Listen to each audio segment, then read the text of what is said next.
Dr.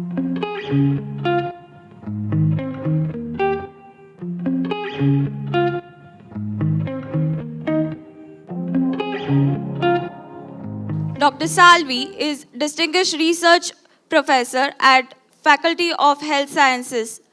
He is also the founder director of Chess Research Foundation from 2002 to 2019 and Vice President Indian Chess Society from 2018 and 19.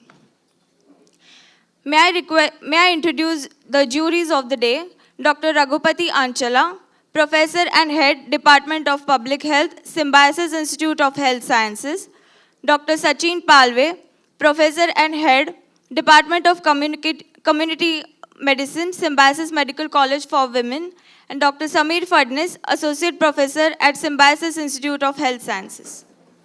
I call upon the first group who is going to present on effect of vegetarian plant-based protein on the management and progression of chronic kidney disorder, induced malnutrition in Indian population, a systematic review.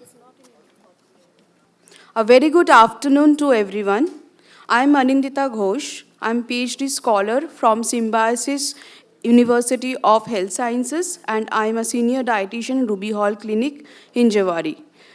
Today, I am going to present a systematic review on effect of vegetarian plant-based protein on the malnutrition which is caused by chronic kidney disease.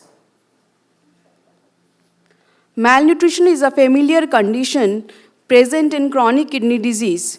Malnutrition is a familiar condition or complication in chronic kidney disease patients, which often is diagnosed and treated late, which leads to a substantial amount of protein loss and degrades the quality of life in these patients, leading to a lot of anorexia and lower food intake. Plant sources have gained popularity in providing as a beneficial role in maintaining uremia and reducing the metabolic alterations caused by chronic kidney disease. But there is not much evidence for the researchers to hypothesize that changing protein source from animal to plant source will mitigate the metabolic complications prevalent in chronic kidney disorder. Hence, I want to put some light on this study which states that plant protein has a beneficial role on reducing the complications of malnutrition in chronic kidney disease. Worldwide, a higher prevalence of malnutrition is noted in chronic kidney disease patients when compared to the general population. Medical nutritional therapy in chronic kidney disease specializes in reducing the kidney failure rate and increases a better quality or gives a better quality to the patients. There is a fact that nutritional counseling or diet prescription, when given in a proper way, it helps in reducing the proteinuria, azotemia, sarcopenia in the chronic kidney patients. And this helps in overall increasing the diet or oral intake, improving the nutritional status of these patients. The significant diet prescription focuses on giving enough calorie intake and putting restriction on the protein, phosphorus, sodium, saturated fat, and fluid intake of these patients. Thus, this will depend also on comorbidities and the age, sex, and the treatment or the condition or the stage of the progression of the chronic kidney disease. The National Kidney Foundation has recommended that 0.6 to 0.8 gram per kg body weight per day of protein restriction should be kept for the chronic kidney disease patients who are not on dialysis. And this is irrespective of the case whether they have diabetes mellitus or not. Recent evidence-based studies suggest that plant-based protein diet plays a beneficial role in reducing the risk of further kidney damage, restoring the nutritional status.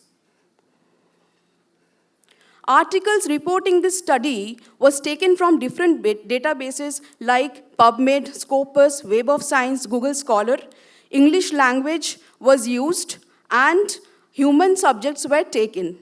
Animal studies were excluded, and any language which is not English was also excluded. Many small studies which were conducted showed that it has slowed the degeneration of progression of kidney impairment when the patient was put on more than 50% of the diet on plant-based protein. Butyrate-producing bacteria stimulated by plant-based diets had a very good probiotic value that protected the endothelium of the cells, controlling hypertension and urinary protein loss. Thus, the nutritional status also got better when the uremia and anorexia was controlled. Plant protein and fiber fermentation, which happens in the large bowel done by the bacteria there, favor production of short-chain fatty acids that improve the immune function and inflammation score by maintaining the colorectal tissue integrity by the cellular mechanisms. Reduced inflammation rate decreases the malnutrition, providing better quality of life and delaying the progression of the disease. The bioavailability of phosphate in plant-based is quite less, that is 30 to 50% when compared to animal protein, which is 70 to 80%. So it is considered way more safer in chronic kidney disease patients. So from these relevant summaries of literatures, we can find a good relationship of plant-based proteins in reducing the anorexia, improving nutritional status, improving the inflammation, reducing the inflammation score, and also improving the immune function. Though this plant-based diet was deficient in vitamin B12, zinc, calcium, selenium, iron, but the concentration of protein was very low when compared to animal sources. Further researches are needed to be done to consider plant-based diet or plant-based protein as the sole protein for consumption for chronic kidney disease patients. So I conclude that plant source protein play definitely an important role in reducing malnutrition, mortality rates in CKD patients by delaying the progression of disease. Therefore, dietary counseling and prescription of CKD patients must not only include information on the protein restriction, but also the source of the protein from where it is taken. So plant-based protein should always be a good alternative for these patients, which is around 50%. Thank you so much.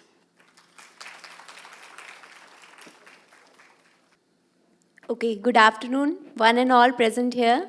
I'm Diksha Oberoi, presenting on behalf of Nutrition and Dietetics Department, MSc student second year. So my topic is epigenetic regulation of autism through maternal zinc intake. So as we all know, autism is one of the most prominent neurodevelopmental cognitive disorder.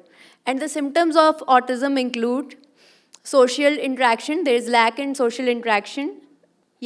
So there is lack in social interactions, there is sensory sensitivity, and there is repetitive and erratic behaviors. There is learning disabilities, there is inflammation in the body. So autism has a very multifactorial etiology. Here you can see viral infections, prenatal age, zinc deficiency, along with epigenetic and genetic factors lead to neuroinflammation, which eventually leads to autism spectrum disorders. So the prevalence of ASD has increased in the past few decades. In India, it is 1 in every 500 children, and in USA, it's around 1 in 54 children. It's more prominent in males other than female, and the ratio is around 4:1, 4 boys is to 1 girl.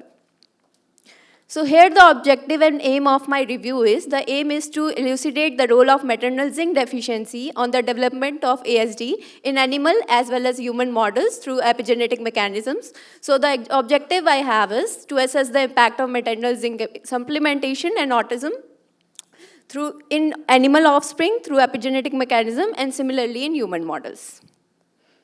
So here is our methodology. We are following the state of the science evidence report guidelines. The population which is conferred is animal and human models. The databases which are investigated are Scopus, PubMed, Science Direct, and Web of Science. We have investigated the data from 2000 to 2022. All the developed and developing countries are considered. The outcome is obviously autism, and the study design we have seen through the studies is observational, RCTs, and experimental. So the language here taken into account is English, and other languages are excluded. So let's have a look at the results. So the very first slide I have here, it represents the zinc deficient animal models. So the pregnant mice, zebrafish, and rat, they were kept on a zinc deficient diet. You can see the concentration, it's around 5 mg zinc per gram or 12 mg zinc. It is on zinc deficient diet. So through epigenetic mechanisms like histone acetylation, synaptic formation, and DNA methylation, the outcome was the genes, there was dysregulation of genes. Like SHANK3, which is one of the candidate gene for autism, it was downregulated. And DNMT6 and DNMT4, which are involved in DNA methylation, they were upregulated. In next slide, we have zinc supplemented studies. So liposaccharide exposure and valproic acid exposure are one of the risk factors for autism. So after this exposure, when zinc was supplemented to these animal models, it was seen that there was positive impact. There was increased immunity, improvement in cognition, and changes in synaptic and behavioral levels through the genes like MECP2, which is again one of the major epigenetic gene for autism. Many of the studies in human, like children, it has seen that autistic children, that their hair samples are already deficient in zinc. But here is a contrast that some of the pregnant women, there are 3 studies which confer to pregnant women having zinc toxicity, and through epigenetic mechanism, it was leading to autism. So hence, we can say that maternal zinc deficiency as well as toxicity is epigenetically controlling autism, and we need to imply better threshold for the supplementation of zinc. So implication of this review is autism, as we all know, lifelong developmental disability. The preventable maternal malnutrition can reduce ASD. So this was all about the presentation. Thank you very much for listening. Okay, thank you for the lovely presentations. So maybe I can start with number 2, zinc. Yes, sir. What is the normal zinc level? Normal zinc. And would you recommend measurement of zinc levels in all pregnant women so that you can pick it up early and then you can intervene and prevent the autism? So according to ICMR-NIN, the zinc levels which are recommended are around 12 mg per day for pregnant and lactating women. That is a requirement, isn't it? Yes, ma'am. I want to know what are the blood zinc levels, normal blood zinc levels. How do you know that there is zinc deficiency? Blood zinc below what level is called as zinc deficiency? So how do you know that there is zinc deficiency? Based on what? Sir, they have their own, in the methodology of these papers, they have collected blood samples and they have checked the zinc deficiency, and they have marked that the respective subjects were deficient in zinc. So I want to know that cutoff value, 1. And the second question again I'm asking, would you recommend all pregnant mothers to undergo a blood zinc test done with the belief that if their deficiency, if you supplement them with zinc, you're going to prevent autism? How confident are you about that? Yeah, I will recommend, because even for autism and other neurodevelopmental diseases, zinc is one of the major nutrient which is involved in the first trimester for neurodevelopment. So I would refer checking zinc levels. Blood zinc levels are done in any routine laboratories, or is done only in specialized labs? Not in routine, but you will get in the specialized ones, yes. Can I ask the first candidate? What is the proportion of vegetarian people in our country? Sir, mostly... We have 1.2 billion. Yes. How many people are vegetarian? Sir, half of the population is vegetarian. So you don't have to, according to your study, half the population is immaterial, isn't it? Because they eat vegetarian food only. So... You're So only making recommendations I'm against the making- remaining half who eat non-vegetarian food, is it? there are 50% who are non-vegetarians. In my clinical setup, so when I deal with these renal patients, I have 50% of the people or patients who come as non-vegetarians. They enjoy eating fish, chicken, eggs regularly. And they are in the first stage of chronic kidney disease. And it is sad when they pass to the progressing stages. This study, when I took, my objective solely was so that I can reduce the grading or the progression of my patients to stage 3, In non-vegetarian. stage 4.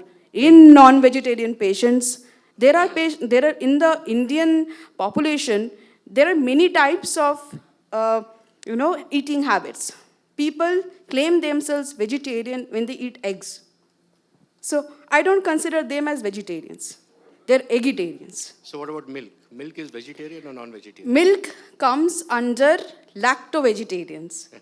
So But milk is a very rich source of milk protein is a very rich source of calcium, and phosphorus, protein. And protein as well. and protein as well. So that's the problem. That is why we have always recommended 50% of the diet's protein should come from the plant sources, and the rest of the 50% from the high biological value proteins. Can you name me 2 vegetarian products that have good quantity of proteins? Pulses have good quantity proteins. Then the soybean, they have good quantity proteins. They help in maintaining the creatinine values, sodium values, and all the biochemical parameters of the patients. Yeah, good afternoon. A very good afternoon to you, sir. Yeah, can you name the specific plant protein? Sir, I am into a study which is not much progressed in India. All these studies, if you see my references, are from outside, and none of them has distinguished or dependent on any kind of specific protein. Mostly they use pea proteins or soya proteins, and they have shown a better result when they had compared it to the animal sources again, not the other plant sources. There the uremic toxicity had reduced. How many articles you have gone through? Sir, I have gone through many articles. Number. And 32 to 33 articles. I have found them on Web of Science and Scopus. I need to study more, I believe that. Okay, the articles 32 which you have gone through, they were all strictly vegetarians? Sir, this information was not shared in all the articles. There were some articles where they have told that a significant percentage, like around 20%, 30% were non-vegetarians, and most of them were vegetarians. But most of the studies had been done in foreign countries, and they are non-vegetarians. Very few countries have vegetarian eating habits. So I consider that most of them were non-vegetarians. Now, chronic kidney disease, is Yes. nutrition the only factor which is responsible for the causation, or it is multifactorial? It is multifactorial. I will not say that nutrition is the only factor. Right. Okay, thank you. Thank you so much, sir. Yeah, I just have a quick comment for both the participants who presented. Whenever we do these kind of reviews, it's always good to have a Prisma flow line. Number of articles you have searched, what were the key search terms you used, number of articles that you have finally removed out, how many you included. So that kind of flow chart gives the impression for the audience to understand much better as to your main findings. So it's a comment which you must implement in your further studies. That's a very good suggestion, sir. I'll definitely do it. Thank you.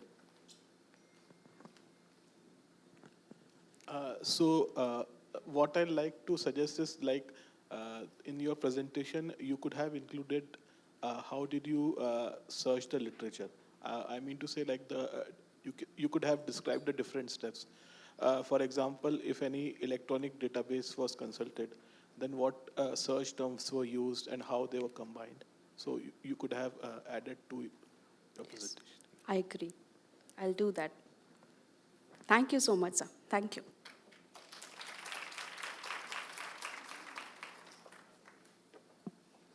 Thank you. Next, we have Group 3, who is going to present on global acceptancy and hesitancy of COVID-19 vaccine in diabetics and hypertensive patients. Good afternoon, ladies and gentlemen, and cherished scholars. Myself, Sahana, from MSc Medical Technology, Symbiosis Institute of Health Sciences, Pune. So, today I'm going to narrate the literature of the topic, Global Acceptancy and Hesitancy of COVID-19 Vaccine in Diabetes and Hypertensive Patient. And I'm honored to present the names of this research group, myself Sahana, Akash Niman, Ravi Sharma, Nagesh Moholkar, Nitya Chettiar, and Mohini Gupta from Symbiosis Institute of Health Sciences, Pune. So COVID-19, which was an intervention for us, like globally in all over the country, it was a pandemic. So this pandemic was interluded around December 2019 and widespread across the globe by mid-2020. So immunization is an important concept or the strategy for controlling the COVID-19 with the vaccines provided. But hence vaccination acceptancy and hesitancy has been a contributed topic among the diabetic and hypertensive patients.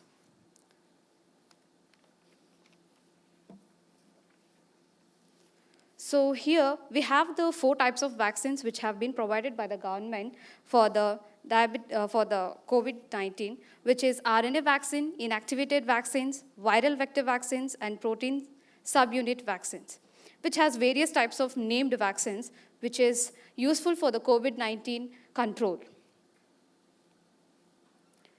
For this study, we searched through the databases, which is Web of Science, Scopus, and PubMed, according to the following inclusion criteria and exclusion criteria, where these are the methods we have used. In inclusion criteria, we have taken the 4 points, which is general population, diabetes and hypertension, and above the age of 18 years old, and articles from year 2021 to 2022. And for the exclusion criteria, we have excluded age below 18 years and vaccines other than COVID-19, comorbidities except diabetes and hypertension. And we have taken the records and identified through the database searching, where we have taken the 17 articles, in which the 5 articles were repeated articles, so we excluded that, and the 3 articles were exclusion criteria database topics, and the remaining 9 articles, which was the inclusion criteria database, which we wanted. So we have recommended, we have gone through the 9 articles. So this is the graphical representation of types of and numerous comorbid cases where the COVID-19 infections have been taken place. So which are hypertension, diabetes, HIV, kidney disease, CNS, and liver diseases. You can see the graph where hypertension and diabetes patients are very prone to comorbid infections after COVID-19 vaccinations. This is the frequency of people accepting COVID vaccine, and the reasons are which wherever the job or wherever in the country we need to take the COVID vaccination, which is a compulsory rule. So the job requirement and to get rid of virus and end the pandemic, and to be able to travel, the vaccines are effective or not, and I believe in vaccines and immunization, and to protect others from getting COVID-19. The vaccines are safe or are they prone to the life, or health workers' recommendations, government recommendations. I'm at high risk of several disease to protect myself from getting COVID-19. So second graphical representation of people hesitancy towards COVID vaccination, and the reasons are fear of needles and had a bad experience or reaction with previous vaccinations, had a bad experience with previous vaccinator or the health clinic, and the trust values. And also, I don't know where to go for a good or reliable information. I don't think it is needed. And someone else told me that vaccine is not safe, I don't think the vaccine is effective, or I don't think the vaccine is safe. And I have heard or read negative information on the vaccine. To rule out this hesitance reasons, results indicates that the perceived effectiveness of the vaccine and willingness to protect others may play an important role in the acceptance of COVID-19 vaccine, where the 5 concepts must be taken as a key roles, which is the vaccine literacy. It is a key creating public trust in the people, and it is essential to engage with the civil society about the COVID vaccination hesitancy or acceptancy. And vaccine literacy will help us to communicate with the society and give them a trust. And second thing is social media and television, through which till now we have been sent many messages to the people about taking vaccinations and about how to take it, everything. And illiteracy. And for the people who are illiterates, like Asha Kartas, they have been guiding them to take the vaccines and when to take the vaccines, and how many doses they have to take the vaccination. All this is being guided by guided to the illiterate people. So the fourth point is efficient vaccine. So the problem is, after taking even 2 doses of vaccination, the people are prone to COVID disease again. So this has been a question mark over here. So efficient vaccination should be invented. It's important for the people to be healthy over here, for the forthcoming diseases, to overcome those diseases. These efficient vaccines are very important. And we have the vaccines are Moderna, Sputnik V, Covaxin, and Covishield are the 4 vaccines we are presently using for the people for COVID-19 disease. And fifthly is guarding. So guarding, I may know that you all have a very good idea about it. It is that wearing a mask, maintaining the distance, and applying sanitizers, hand washing. Guarding ourselves is very important when such type of pandemic era will be coming. So this is very important for everybody to guard, and even the healthcare workers are very giving themselves for the work to control the disease and also to cure the patients in the hospitals. And also, I would like to add an extra point, that is social cultural differences and political populism, and also concerns related to the effectiveness and safety resulting feeling of distrust. All these barriers should be controlled in the society. So all these barriers should be controlled by the people, and also we should be very effectively literate about all the concepts of COVID-19 vaccination, so that we will be having no trust issues while taking the vaccination, mainly in diabetes and hypertensive patients. So, and continued targeted efforts are needed to accelerate vaccination coverage rates among diabetes and hypertensive patients. Thank you all for your gracious time.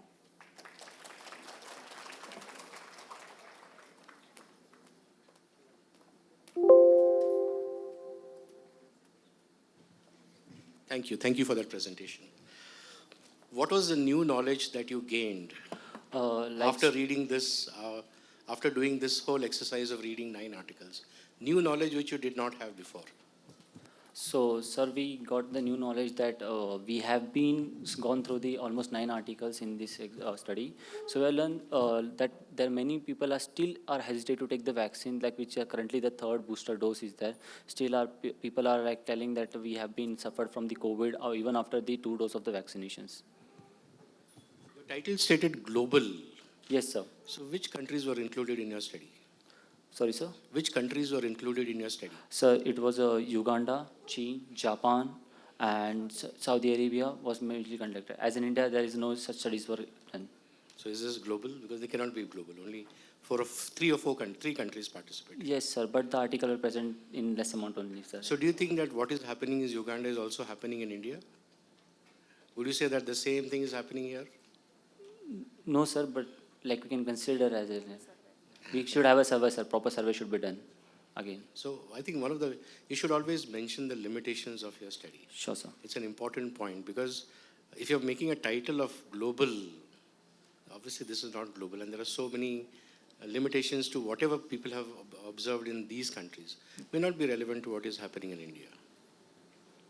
Yes, sir. Thank you for your feedback, sir.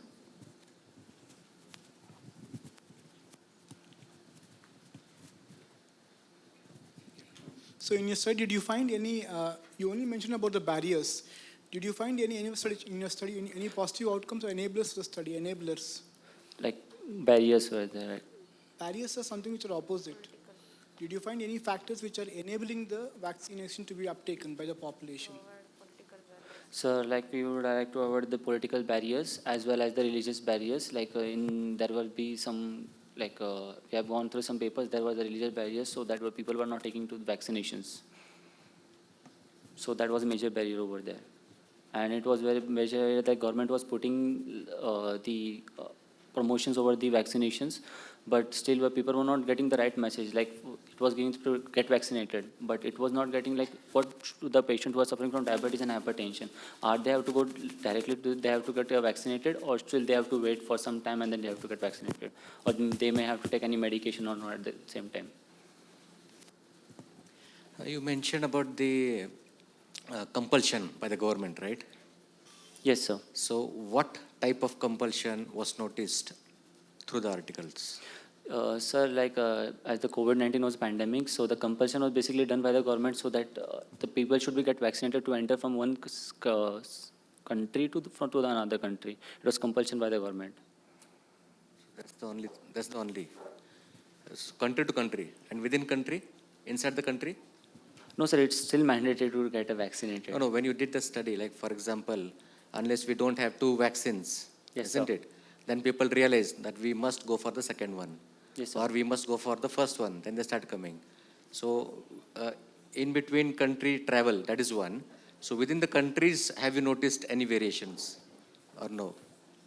Yes, sir. Sanavali. Yes, Okay. sir. Like there will be a prone, sir. We will be exposed to the infections even in between. That is what the reason I told that efficient vaccination is important. Myself, I have been traveled after getting vaccinated from one state to other state. You have been asked inside one country. I was prone to vaccinate like COVID recently. So it's like concluded that we get infected even if we travel, but we need an efficient vaccine for that, and also we have to maintain the guarding of ourselves, sir. Social media, in your Yes, sir. conclusion. Yes, so sir. what were the findings in your results?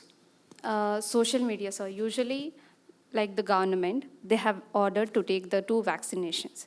So how do the people, like illiterate people, are knowing about that? Only news and social media is itself important. Nowadays, like people believe whatever it comes on the WhatsApp, Facebook, all these things, but it's not relevant. When it comes from the government websites, the people should believe that it must be taken. And we also have the workers, employees who has to narrate the people about all these things. That should be included, sir. Thank you, sir. What was the research question for your literature review? Pardon, sir? What was the research question for your literature review? So how do we control the infections, like pro-COVID infections in diabetes and hypertensive patients? So do you think you have answered that question? No, sir. The formal study must be done, and also survey must be taken. This is globally. But what about India? All the countries must be included. So we have to search the all countries' results. But there is no articles which have been yet done, and it is also our opportunity to make those articles. Actually, if you have to do a literature review, Yes, then like certain steps have to be followed. So might be you can learn about it. Yes. So that would make your study better. Thank you, sir. Okay, thanks. Thank you, sir.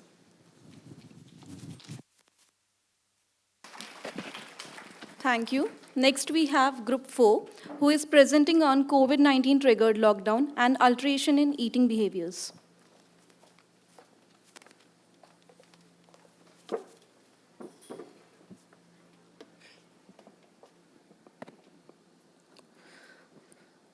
Good afternoon, everyone present here.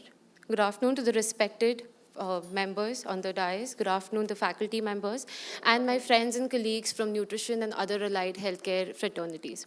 I, Sakshi Khadiwala, a postgraduate student from Clinical Nutrition and Dietetics, along with Anuja Falle, have authored a narrative review on COVID-19 triggered lockdown and alterations in eating behavior. Before I begin with the presentation, I would like to thank the organization for giving us this opportunity to present our research interest with the other delegates present here. Moving ahead with the introduction. So COVID-19, that is coronavirus disease 2019, is an acute respiratory illness which is observed in humans and which is caused due to the coronavirus. So this virus was originally identified in Wuhan, China in December 2019, and it was declared a pandemic by the World Health Organization in March 2020. So this pandemic caused major shifts and alterations in the behavior of individuals in terms of that it led to an increase in the level of stress, disturbed sleep, and it overall reduced the physical activity. These alterations in the major pillars of good health led to alterations in the eating behavior, and this triggered eating disorders, majorly leading to an increased risk of developing non-communicable diseases. Moving ahead to the material and method, so the protocol that we majorly used was that critical review analysis was done. The search engines used were Google Scholar and PubMed. The timeline considered was from December 2019, when COVID was first identified, to March 2022. The inclusion criteria was that scientific literature regarding eating behavior and related factors during lockdown like stress, sleep, physical activity, and the risk of non-communicable diseases were included. The keywords considered here were that the main Boolean words that we used were and or, and the keywords considered were lockdown and eating behavior or physical activity or sleep pattern or perceived stress or chronic diseases. We came across n number of articles which were global, and out of which we've considered almost 45 articles into the review. Moving ahead to the results and discussion. The results were very significant in consideration to all the 4 factors that we have considered here. So talking about stress and eating behavior. All research papers that we went through, the literature very significantly mentioned that the stress level was found to be higher during the pandemic. This high level of stress caused an increase in the consumption of unhealthy food pattern. It was also reported that there was an increase in emotional eating. So the stress related to the pandemic was also seen due to allied factors such as the risk of getting infected, social isolation. These factors also triggered binge eating disorders. So in summary, we can conclude that the stress due to the pandemic significantly altered the eating habits of the population, making them susceptible to developing eating disorders. Moving ahead to sleep and eating behavior. So the factors which affected sleep during the pandemic were stress, decrease in the rate of physical activity, increased unhealthy eating habits, and the fear of getting infected by the disease and increased screen time. So these were some of the factors which caused nighttime snacking were mainly reduced night sleep and an increase in the wakefulness till late night. So it was observed and reported that unhealthy eating behaviors were associated with poor sleep quality, increased sleep disturbances, and insomnia. Hence, we can summarize that unhealthy eating pattern was a cause of insomnia and altered sleep pattern. Moving ahead to physical activity and eating behavior.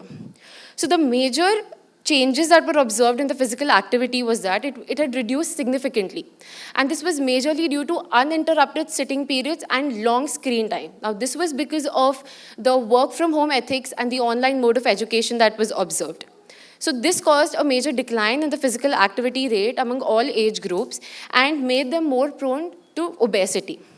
So we can summarize here that the engagement in physical activity during the lockdown also made the population susceptible to consuming healthy foods. So moving ahead to eating behavior and chronic diseases.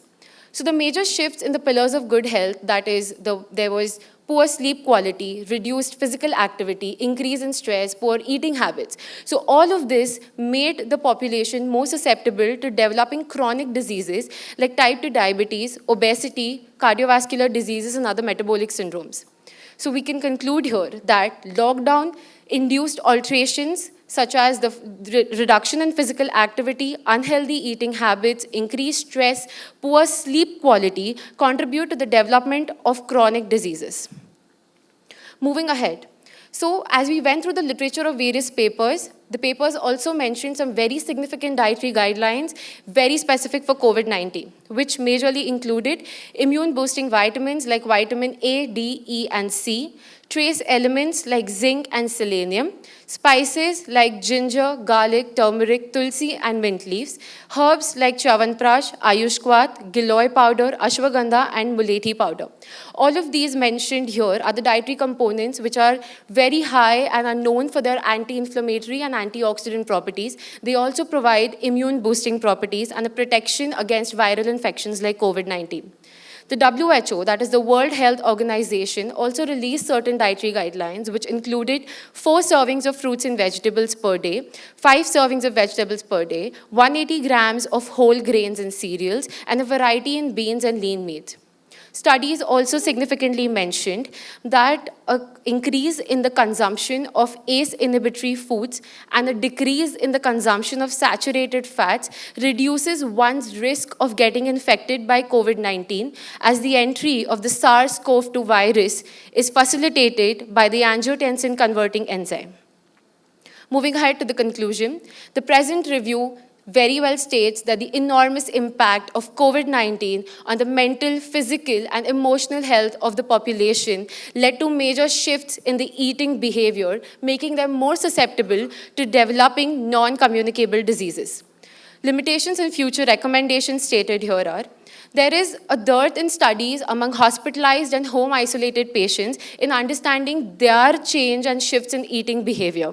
Also, Indian studies can further be conducted to understand the relationship between malnutrition, COVID, metabolic, and inflammatory factors. To further conclude, I would like to state that being healthcare providers from the field of nutrition and dietetics, the importance of good nutrition for all must be highlighted to understand that it has protective benefits against viral infections like COVID-19, future pandemics, and it provides protection against the development of non-communicable diseases. These were a few of the references referred to. Thank you so much for your gracious time.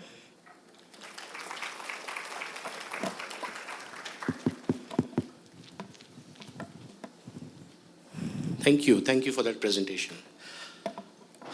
How many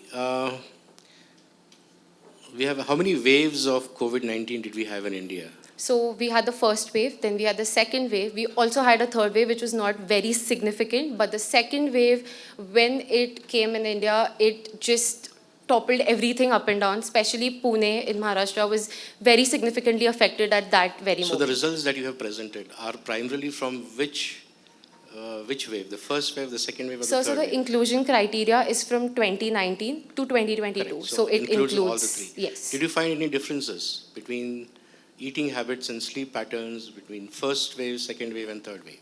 So the first wave was very new. COVID was very new. The lockdown was new.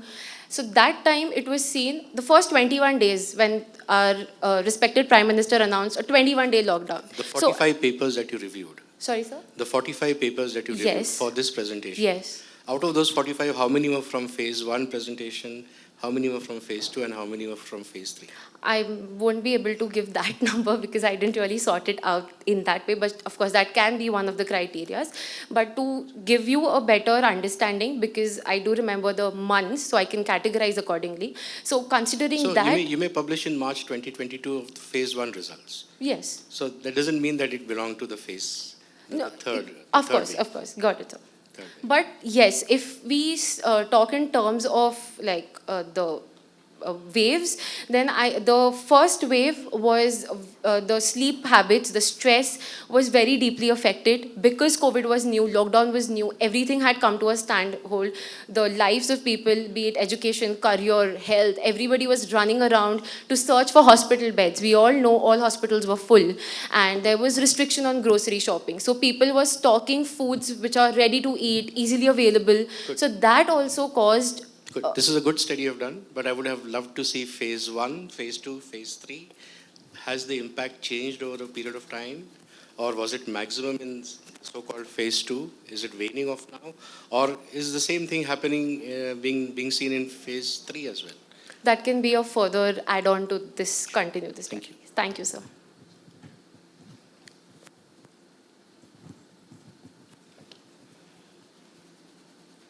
Did you find any effect size for your risk factor and outcome? Sorry, sir. Did you find any, see in your analysis, you must have done analysis of different risk factors, no? So for all these risk factors, did you find any effect size, any odds ratio, risk ratio? How much was it increased? So, sir, talking about that, all the risk factors did have a very significant correlation with the eating habits. So, when it was high levels of stress, increased consumption of HFSS foods. He's when asking you there the was, quantification. sorry, sir? He's asking you for the quantification. No, I won't be able to mention that, sir. But in terms of results, I can give you with the words, not with the numbers, sir. So 20% increase and 200% increase, you think are the same? No, of course, it will not be the same. I think that's what he meant. Yes, I got the question, sir. So you mentioned about the search terms you have used for your review. So can you tell me what were the research questions you were having? So the research question that, as I mentioned, the keywords. So the research question was mainly to understand the changes in eating behaviors related to the factors which went all up and down during the pandemic. To understand the relation between the factors and eating behavior and the risk of these factors over the eating behaviors and the risk of developing the non-communicable diseases. Actually, it would have been better that you had 2 or 3 research questions and then you did a literature search based on that. Surely, sir, I can take it up as an option. Thank you, sir. Vitamins, no. Sorry, very sir? much found during the COVID time. Vitamin Yes, C, yes. vitamin Everybody D, was vitamin taking E. in the pills of multivitamins. Right. So what is the alteration you have noticed during this time?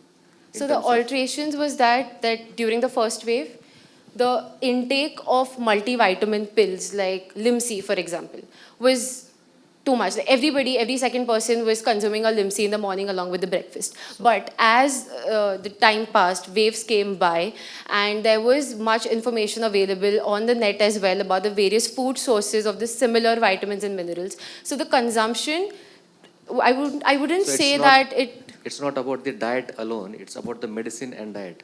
So yes, so medicine and diet, that's why I'm saying that when it comes down to diet, we do get the similar vitamins and minerals from the daily food like for example, WHO gave the recommendation of 5 servings fruits and vegetables. These are enough to give you the daily dosage of the multivitamins and minerals. You do not really need a supplement in that matter. So initially when COVID hit, the only thing was immunity badhani hai. So everybody was consuming these things because it was known that it's a multivitamin, it's going to help with immunity. But when we educate them about the various food sources for the similar vitamins and minerals, you do not really need a supplement if your requirements are fulfilled. Thank you. Thank you so much. Thank you. And finally, we have Group 5, and their topic is depression and anxiety status of adolescent and adult population.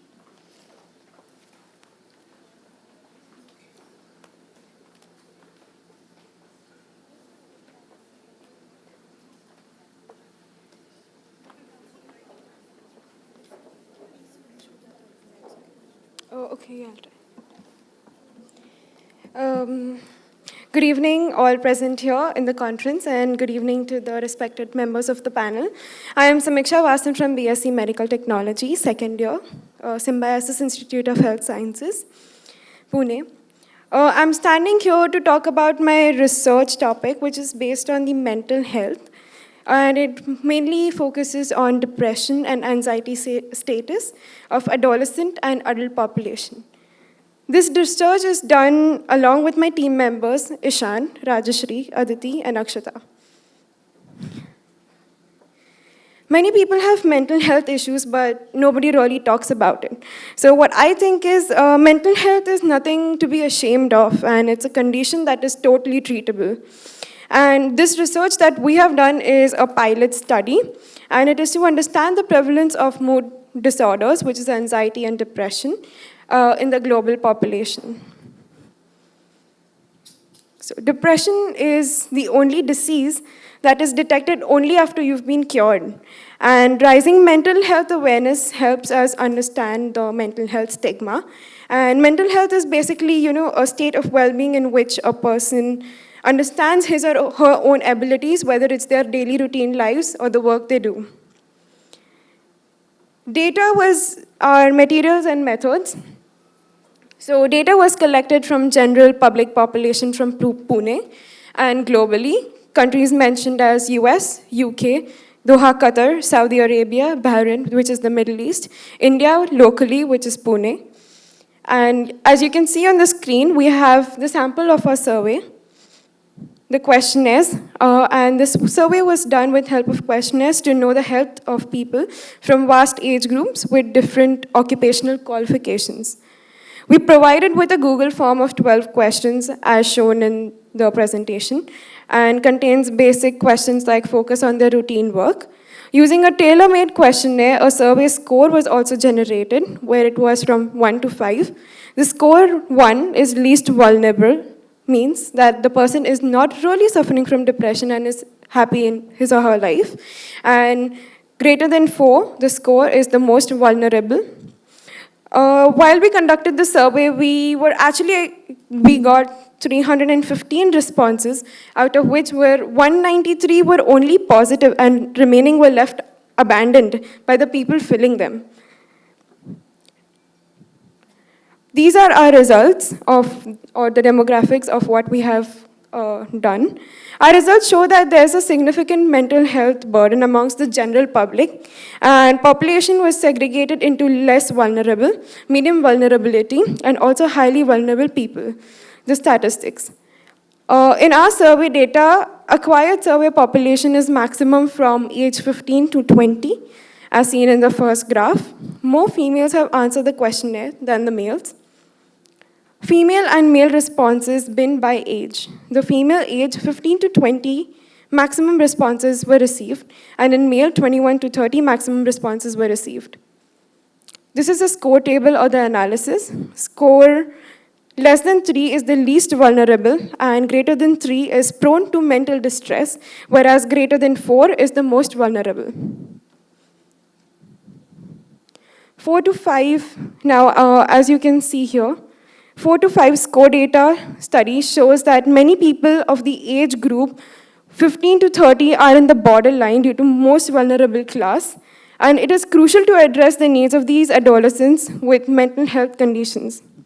Now, basically, in the Indian scenario, the mental disturbance is not really taken seriously and is not addressed as an issue, which is why suicide is a leading cause of death among those aged 15 to 30 in India. And there remains a massive unaddressed need within the population. Now, next we're going to discuss about how we can solve these mental health issues or what can help them. I'll be quick. So we can use conventional media where there is celebrity endorsement, and Government of India has also launched a national mental health program. The educational system can help with removing the discrimination and with help of early detection. These are the references which we have used.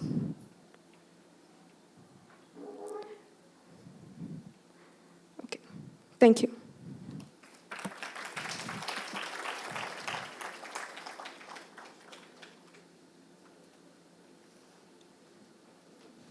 Thank you. Nice to see that there is data that has been generated. I think it's the only paper that has some original data. The questionnaire that you used, Was it validated, or is it just a question that you thought, okay, let's make a list of 10 questions, 12 questions, 14 questions, and use that as a tool to assess? Is it a validated questionnaire, or is it just a simply derived questionnaire? So this is a validated questionnaire which I have taken help from one of my psychiatric friends who have actually worked with such people. And also we have taken help from some of the people working in SUHRC. Okay, so validated questionnaire means word to word you use everything the same. No, sir. That is, it's self-generated, self-tailored questionnaire. okay, so it would be important to validate it first. The moment you change even one word from a validated questionnaire, then you need to validate that. Otherwise, it becomes a questionnaire which you believe is telling you the truth, but it may not tell you the truth. What is fascinating to see is that a huge number of people, around close to 50%, were at the edge of being depressed. Is that something new, or is it already known in the literature? So many people generally ignore where there's a thin borderline of being depressed and not being depressed. People really think that they can come out of it. So most of the research papers do take them into consideration, where I can say around 65%. But 45% still are like, they are prone, but they're not prone because they can help themselves. Okay, so 50% is a very big number, isn't it? Yes. Who's sitting at the edge? Yes. Okay, thank you.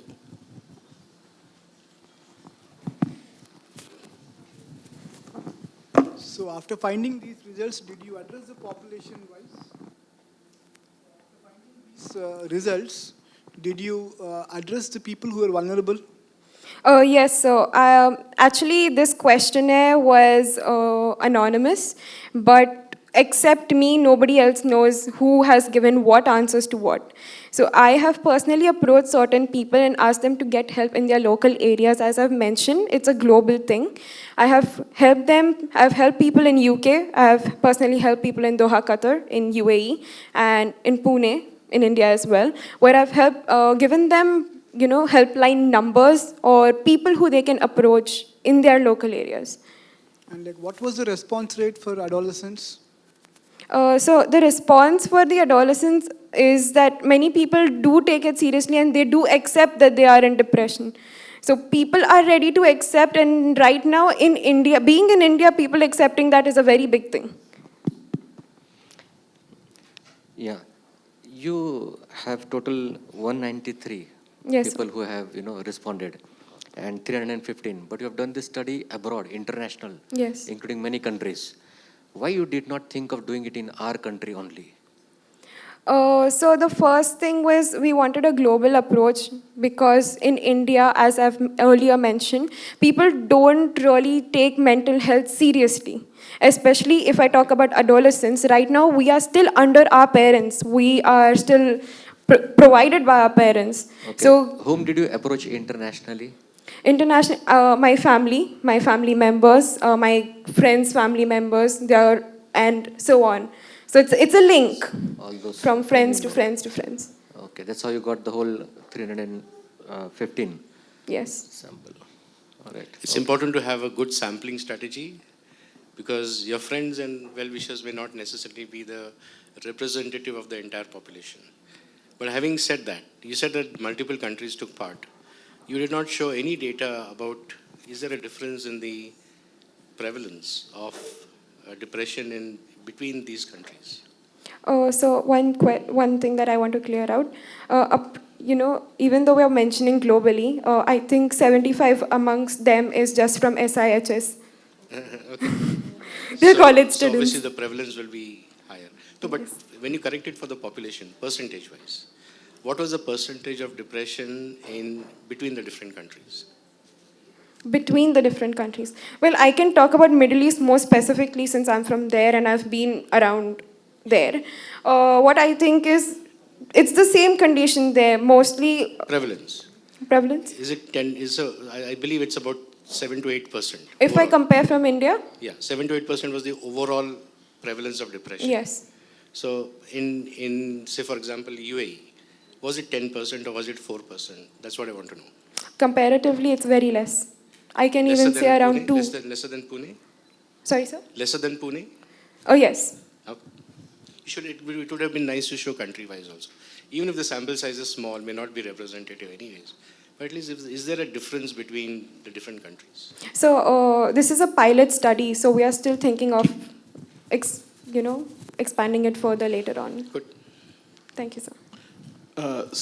Did you study vulnerability for depression and anxiety, or the prevalence of anxiety and depression? Because your title is not making it clear. We wanted to basically know which is the most vulnerable group to mental distress. And from our results, we have come to know that 15 to 30 age group is more mentally distressed than people above 30. There is no doubt that there are people who are mentally not stable above 30 age or 45 age or 55. But comparison, if you see, it's still 15 to 30. So your title should be suggesting that it should, it should be in terms that you are studying the vulnerability for anxiety and depression, because it is not there in your title. Okay, sir. Yeah. Okay. We'll Thank make you. those changes, sir. Yeah. Thank you. Good. Thank you.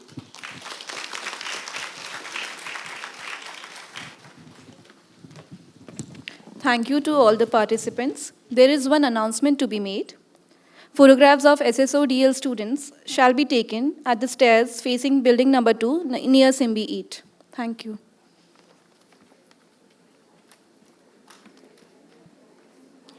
I thank all the speakers to their intriguing participation in the presentation, and I'm sure this session would be motivation for all the students to conduct and participate in research activities. The results of today's presentations will be announced later. I may now request Dr. Raghupati Anchala to felicitate Dr. Sandeep Salvi.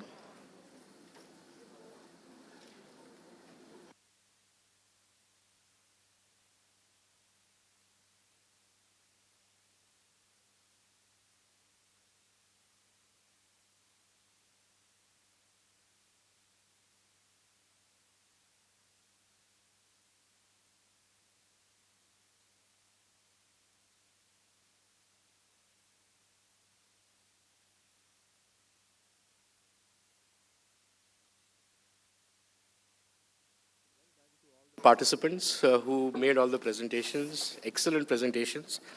One piece of advice for all those students who would want to do research at some point of time, or who will be presenting in future conferences. Every research project must have a research question. If a presenter does not have a single slide on what was their research question, I give 0, no matter what work you have done. If you have not understood the value and the importance of asking the right research question, you have not done a good study. Okay? So please remember that as something that is very important for the rest of your life. No research starts without a research question. And my experience when I ask students about what was their research question, we aim to do this and we aim to do, I don't want to know the aim. I want to know what is your research question. A statement that has a question mark at the end. The reason why that is important is, once you have stated your research question, everything revolves around that.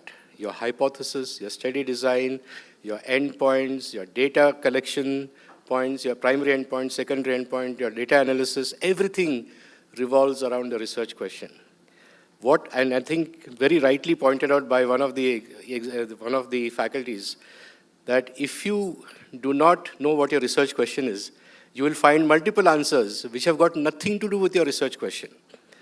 That is not good research. It should be a very focused approach towards your research question. Okay, thank you.